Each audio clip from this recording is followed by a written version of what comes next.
Hello, and welcome to the Grand Canyon. Now this is a wonderful zone, one of the 7 natural wonders of the modern and ancient world. And I'm here to show you and teach you a little bit about this magnificent place. Now, as you can see, we have what seems to be a creek here. Now this is the main body of the Grand Canyon. It was carved out by a river several decades or perhaps even centuries ago. Now, as I said, this is a wonderful zone. Oh no. I seem to have lost myself. I'm not sure. This doesn't... I don't recognize where we are. Hello, and welcome to the Grand Canyon. This is a treacherous zone of the natural and artificial world. Now, hikers get dozens, maybe even 20 hikers get lost in this canyon every year. And at least 2 of them end up dying. Now, I'm a professional, and I've found myself in a situation where I'm lost, and I'm going to teach you how you can survive in a situation like this. Now, as you can see here, the Grand Canyon was carved out by a large river, perhaps a long time ago. Now, these rivers are often excellent for survival because they offer water source. Now, unfortunately, we see here there is no water left. It may just be a dry spell. So we are in that kind of situation. But rivers also provide us with a good stream of sharp rocks. Because you see, when rivers flow through areas, they can knock off rocks from large cliffs or boulders, and then they'll sharpen them up by tumbling them through the waves. So if you search carefully, if you check a few rocks, you can perhaps find a sharp one that could make yourself a work-shift knife. Now, here, this is not a good rock. You see this here may be a bit sharp, but if you feel it, can't cut anything. That's not good. Now we're gonna keep looking. Now this here, this is a twig. Not quite what we're looking for, but close. Now I'm feeling like perhaps I'm zoning on something. Now this rock here, see, it's large, and you want a large rock because it gives you a bit more weight if you're trying to cut perhaps a piece of wood. And it gives you more to grab onto. And if you find yourself in a position when you have to fight a wild animal, perhaps a raccoon or a shrew, you want a large weapon to be able to defend yourself more easily. But this is not what we're looking for because, again, it's not quite what I'm looking for. Sharpness. I mean, like, it's not. Well, it cut my hair, but that's not sharp enough. Hair is protein. It's barely anything. Now this here is what we're looking for. Now this is just the kind of rock that we're looking for because you see here, if you just get another rock, maybe hit it a bit, you've got a nice sharp, almost a blade kind of a sort of thing here, and this is excellent for surviving in this kind of a situation because now you can cut down trees quite easily because this is so sharp, and you can defend yourself against any wild animals. So next up, I'm gonna go find myself some nice food, show you how you're going to be eating while you wait for somebody to find you, or while you find your way back to civilization. Now, what we're looking for today is a very specific kind of berry, and these kinds of trees here, they look like cedars, they're not. Well, that's a dead tree, that's not what we're looking for. But the berry we're looking for grows from these branches. You want the thin branches because they have the ripest and the juiciest berries. Now, we're just going to look around here, perhaps check a few branches, see if we can find any of the berries.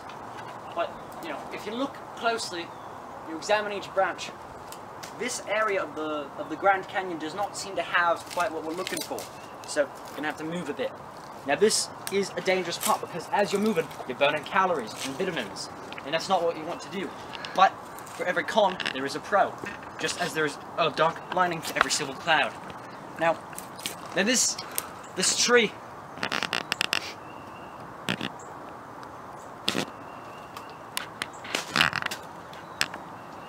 it's definitely the taste that we're looking for.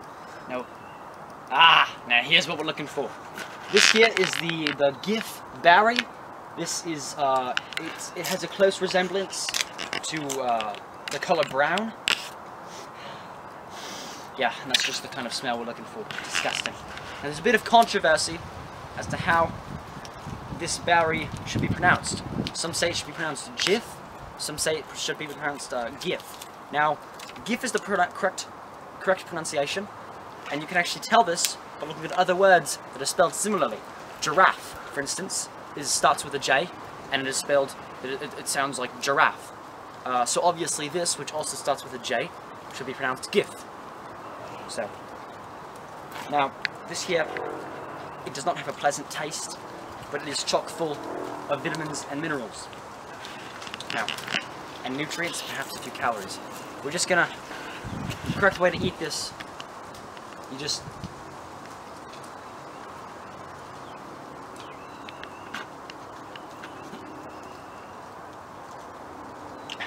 see there, that amount will get you, it'll last you for a couple more hours, which you can find more berries in, and perhaps find a raccoon, which you could then spit on and put over a fire to get a nice roast. So we're just going to store this away for now in my trusty pouch. If you're not wearing pockets when you're lost, that was a bad decision on your part. Always have pockets if you're planning to get lost.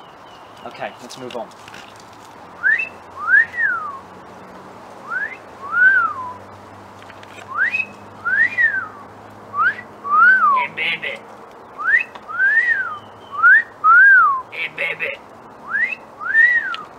Oh!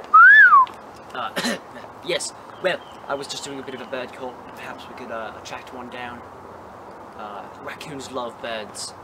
We don't want to eat any Grand Canyon birds, but if we could somehow lure a raccoon in with a bird as a bait, that would be refined and excellent. Now, after walking around in the Grand Canyon a bit, you're going to find yourself feeling a bit thirsty. Your whistle is not wet. It's not as wet as you would want it to be, at least. So, in the Grand Canyon, as I mentioned earlier, there is no water left. It's probably just a dry spell, so if you're in a situation like this, where the creek is completely empty, the river, I mean, I don't know why I said creek, that doesn't make any sense, we're in the Grand Canyon. You can find other ways to get water. Now, here, this is just what we're looking for. This here is an iceberg. It's a large iceberg. Most icebergs will not be this size, but if we can just cut it out of the rock structure here, that, right there. That is what we are looking for. Now, icebergs, while many people think are made of ice, are actually made of frozen water. And this is just the kind of thing that we can use to get ourselves a bit of a drink. Now, the Grand Canyon is notoriously cold, and water does freeze when it gets to lower temperatures, roughly 60 degrees Fahrenheit, 80 degrees Celsius. 25 degrees Kelvin, depending on what state you're living in. Now, this iceberg, we can build a fire to melt it down, but it's unfortunately going to melt into salt water, and you cannot drink salt water. And we just don't have a way, as of now, to turn salt water into fresh water, which is what humans drink. So this iceberg is basically useless to us. Let's keep looking.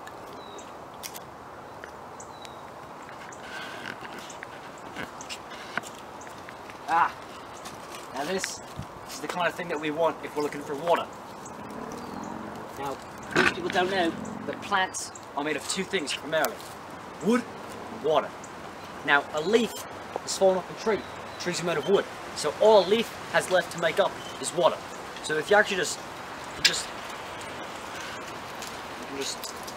crush up a leaf and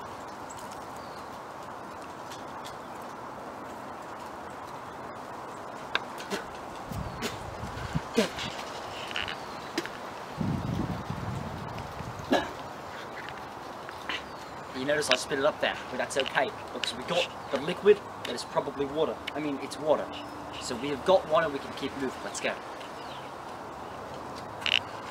Now, as you're wandering through the Grand Canyon, trying to find your way back home, there are a few telltale signs that you're reaching civilization.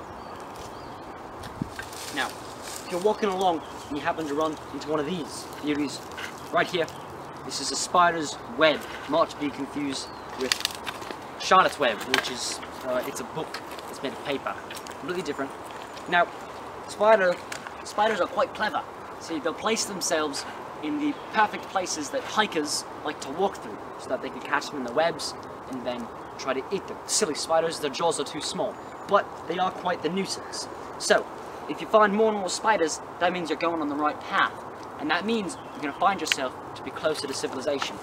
Now, if you find a large nest of spiders shaped like a door, this means you've reached the White House, where the governor of Texas lives. Now here's the spider right here. The species is also quite important. This one here looks to be a tarantula, approximately 1 centimeter is the length of each leg. Now tarantulas mean that you're in Texas, so this is obviously not a tarantula because we are in the Grand Canyon. This is probably the rare spider, the confugus spider, which disguises itself like other spiders to straight up confuse hikers, which is dumb because, I mean, when would you ever find yourself in a situation where you're lost and don't even know what state you're in? So let's keep moving. This means we're getting pretty close. Now, as you're moving out of the Grand Canyon, you find your way home. You can see here we have found ourselves in an area with grass. Now, grass cannot grow in the Grand Canyon because of how cold it is down there towards the center of the earth. As you get closer to the center of the earth, temperatures are going to drop because, as we all know, hot air rises, cold air drops. Now, if we keep moving along, we see characteristically new types of plants. This means we are at least moving out of the Grand Canyon. Now, if you're moving south, that means you're probably moving a bit farther away from civilization, because there aren't many people living south of the Grand Canyon. But if you're moving north, which is obviously this direction forward, you can see, if you look very closely, a couple of telltale signs of civilization. Perhaps, like this cactus here. Cacti only grow in the backyards of people and deer. Now, I doubt a deer would be living anywhere near the Grand Canyon, so this has to be the backyard of a person. And if you look especially close, this rock here, which looks as though it could have just been part of a creek or a river, is actually concrete. It's very difficult to tell, but that is what this is. It's concrete. I'm not sure how good your eyes are, but I eat lots of carrots and broccoli. If you look very, very closely and you look very far, you can actually see off in the distance there is a sun. Now, the sun is a bright light in the sky. Not many people know, but the sun is actually made of cheese. That's why it's yellow. And cheese does not occur naturally in the wild, except in Wisconsin. So this means you're very close to civilization. Now we're going to keep moving because I'm getting kind of hungry and kind of thirsty. That leaf that I ate earlier was not the best. It probably wasn't Osaka water, which is what I usually drink. It's probably something more like tap water or something. And that GIF berry I ate, I think it had gone bad. The expiration is probably gone. So let's keep moving. Now, we've made it a long way. And as you can see here behind me, we have what appears to be a house.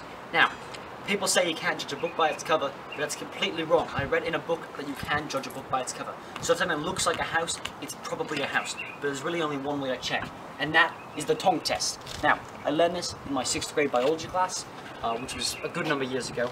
I may look young, but I'm actually quite old. It's because of all the sausage and pineapple I eat. Now, all you have to do is just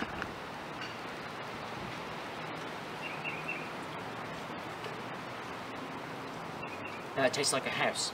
This means that we've made it back to civilization. This means we've done a good job. If you follow the steps I prepared for you, you'll make it just like I have.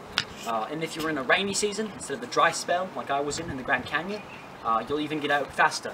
Unless it's very rainy and a great flood happens, in which case you're going to have to build yourself an ark, which I cannot help you with. I'm not a blacksmith, so I don't know how to work with wood.